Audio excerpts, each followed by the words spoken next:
5 حاجات تاخد بالك منهم لو أنت بتدير فريق عمل، تحديدًا لو في ناس من جيل Z أو Gen Z. أول حاجة المرونة، جيل Z أو Gen Z بيفرق معاه جدًا، جدًا، جدًا المرونة، اللي أنا أشتغل من 09:00 ل17:00 في مكان عمل ثابت مش ده أفضل حاجة بالنسبة لهم، إنما اللي بالنسبة لهم أهم اللي أنت تديهم task يخلصوا وفي نفس الوقت بعد كده سيبه براحته. تاني حاجة، الفلوس مش كل حاجة، هي طبعًا مهمة، بس بالنسبة لهم الcareer advancement أو التطوير الوظيفي مهم جدًا، جدًا، جدًا. يمكن إحنا بنلاحظ إن هم على طول عايزين يبقوا في ترقيات أعلى، أسرع، في titles أكبر، وكلّهم عايزين يبقوا CEOs. طول ما أنت بتضيف لهم هيبقوا شغالين معاك، لو عملية الإضافة وقفت هيحسّوا إن هم ما باعملش حاجة هنا أو ما فيش حاجة بتضاف لي، وهم بيزهقوا بسرعة فهيمشوا. تالت حاجة، بيئة العمل ومكان العمل، هم بيفضّلوا بيئة العمل المرنة زي ما إحنا قُلنا قبل كده، ومش بيحبّوا يستكوا لمكان عمل أو corporate life أو لازم يبقى في إن أنا أنزل كل يوم من بيتي أروح مكان الشغل، هم بيفضّلوا الremote work أو على الأقل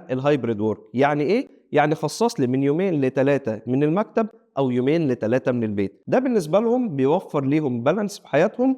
إحنا بالنسبة لنا كنا بنفكّر إن مكان الشغل للشغل والبيت لحاجة البيت. رابع حاجة التواصل المفتوح أو الcommunication، معظمهم عندهم أفكار حلوة جدًا، عندهم knowledge هايلة وبيحبّوا يتسمع لهم. يمكن ساعات بيتضايقوا من أي حد أكبر منهم سواء سِن أو title لو بيحشرهم في حتّة اللي أنا خبرة عنكم أو اللي أنا عدّيت بالحاجات دي قبليكم، إنما لو أنت سمعت لهم هم بيحبّوا يتسمعوا جدًا، جدًا، جدًا. فلو أنت عملت open communication زي ما أنت بتطلب منهم حاجات تسمع ليهم ولأفكارهم ويا سلام لو الأفكار دي valid وابتديت تطبّقها، ساعتها هيكمّلوا معاك. خامس حاجة التكنولوجي، الجيل ده اتولد والتكنولوجي حاجة عندهم زي المَيّة والهوا، مش على أيامنا ابتدينا بالfloppy disk وعِشنا المراحل كلّها. فبالتالي هم حتى لو مش ناس techies هم they are open to different technologies، فالشركات تقدر تستفيد من المعرفة التقنية بتاعتهم. ممكن أصلًا الmanagement بتاع الشركات اللي هم بيشتغلوا فيها يبقى عندهم lack في التكنولوجي دي، فتستفاد من Gen Z